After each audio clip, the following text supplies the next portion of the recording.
गोर लगै छी। हम शिवानी मिश्र अपने देख रहल छी मॉडल खबर। आई मैथिली विकास कोष भवन में सत्यनारायण भगवानक पूजा कयल जा रहल अछि। अपने सब देख सकै छी एतऽ पूजाक ओरियान कतेक नीक सँ भऽ रहल अछि। सत्यनारायण भगवानक पूजा संगे संगे एतऽ पार्थिव महादेवक पूजा सेहो अछि। अपने सब देख सकै छी जे एतुका मिथिलानी सब छथिन महादेव बनाबऽ में एकदम व्यस्त छथिन। ओना एकटा बात कहि दी, अपन सभक मिथिलांचल में सत्यनारायण भगवानक पूजा आ पार्थिव महादेवक पूजा बहुत बेसी महत्व अछि। जखन कोनो हम अहाँ नीक काज करै छी वा शुभ काज करऽ चाहै छी वा कहीं तक काज पूरा भऽ जाइत अछि तऽ अपना सब अपन आंगन में पूजा करै छी सत्यनारायण भगवान के आ पार्थिव महादेव के। अपने सब तहिना एतऽ देख सकै छी कि पूजा के तैयारी एकदम नीक सँ भऽ रहल छै। सब गोटे मिल जुटि कऽ काज कऽ रहल छथिन। केओ प्रसाद बना रहल छथिन, केओ महादेव बना रहल छथिन, तेम्हर केओ पूजा के सामान सब ओरिया रहल छथिन, केओ माला गाइथ रहल छथिन। तो ओही क्रम में आब हम सब मैथिली विकास कोषक अध्यक्ष जिमनाथ चौधरी जी से बात करब जे पूजा के उद्देश्य की छै। संगे एतऽ जे प्रसाद बना रहल छथिन हुनको से बातचीत करब प्रसाद के विषय में, प्रसाद कोना बनै छै। ओहि के बाद पूजा के समय में केहन आ कोन कोन गीत नाद सब होइ छै सेहो अपने सबके सुनायब। की उपलक्ष्य में पूजा राखल जा रहल छै? नया घर बनल छै, नया घर नया भवन एहिके तऽ अहाँके ओकरा निजी घर हेतै तऽ घरवासके पूजा हेतै अहाँके। लेकिन चूँकि अहाँके सामाजिक संस्था छै अहाँके, एहि लागि हमसब एकटा सत्यनारायण भगवानके पूजा आ महादेव पूजा करऽ जा रहल छी। एकदम कम अहाँके उपस्थिति में मैथिली विकास कोष के जे सदस्य सब छथिन हुनका सबके उपस्थिति में अहाँके जे शुभचिंतक छथिन हुनका सबके राखि के अहाँके हमसब एहि भवन के अहाँके भीतर में जेटा शुद्धि के लागी अहाँके सत्यनारायण भगवान की पूजा आ महादेव पूजा करऽ जा रहल छी। आ बहुत जल्दी हम बैसाखी महीना में भवन के उद्घाटन सेहो एकदम भव्य रूप से आगे के पूरा मने हमरा सबके करऽ के पूरा योजना है। एकदम जल्दी हम सब बैसाखी भीतर में पूरा करबै।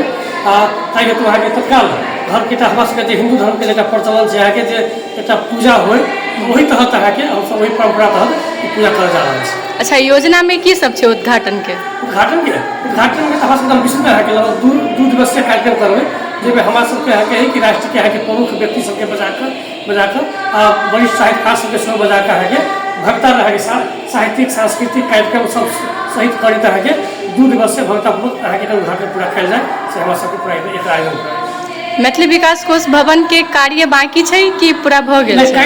एकर निर्माण कार्य तऽ संपूर्ण पूरा भऽ गेल छै। बाकी एकर आंतरिक व्यवस्थापन के एकर सुंदरीकरण के काज तब साल भर चलते रहते हैं आगे, लेकिन निर्माण कार्य अहाँके भवन के काज अहाँके संपूर्ण भऽ गेल छै। की नाम भेलै अपने के? रीता कुमारी चौधरी।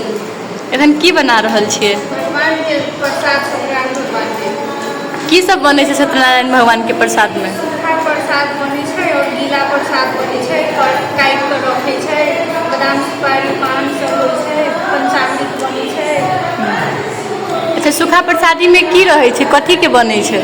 चावल के आटा के और मीठा राखल जाइ छै, मध राखल जाइ छै, गाय के घी कपूर मिला कऽ राखि के ओकरा बना कऽ आ गीला में दूध गेहूँ के आटा आ मीठा कपूर मीठा गाय के घी गंगाजल डालि कऽ घोरि कऽ बनबै छै। आ गिलका में? गिलके दिया कऽ। अच्छा, गिलका दिया कहलिए। आ सूखा में?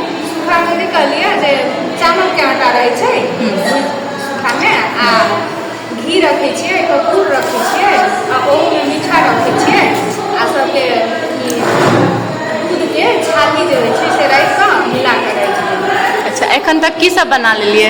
वही सूखा बनलै आ फल के काटि कऽ 5 रंग के आ गीला ई प्रसाद एखन बना रहल छियै? हाँ, एक कटोता बनि गेल छै और बनि गेल। कतेक दिन पहिने से ओरियान करऽ पड़ै छै प्रसाद सबके लेल? ई तऽ अहाँके अभी 24 घंटा में भऽ जाइ छै।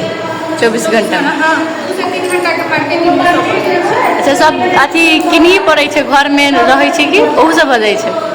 पूजा के प्राय समय तऽ घरे में बीत जाइ छै, खाली इहे गहूँ के धोकर सब पड़ै छै तऽ ओहिके लेल 2-3 घंटा तऽ चाही। ओकरा धोइलक, छँटलक, खैलक, भुजलक, पीसलक, कते आदमी जाँत में पीसै छै, कते मिल में पीसै छै आ तब ओकरा जाँत में पीसलक तऽ 2 से 3 घंटा में 2-3 आदमी मिल कऽ भऽ गेल। पिसाओ तऽ 15 से 20 मिनट का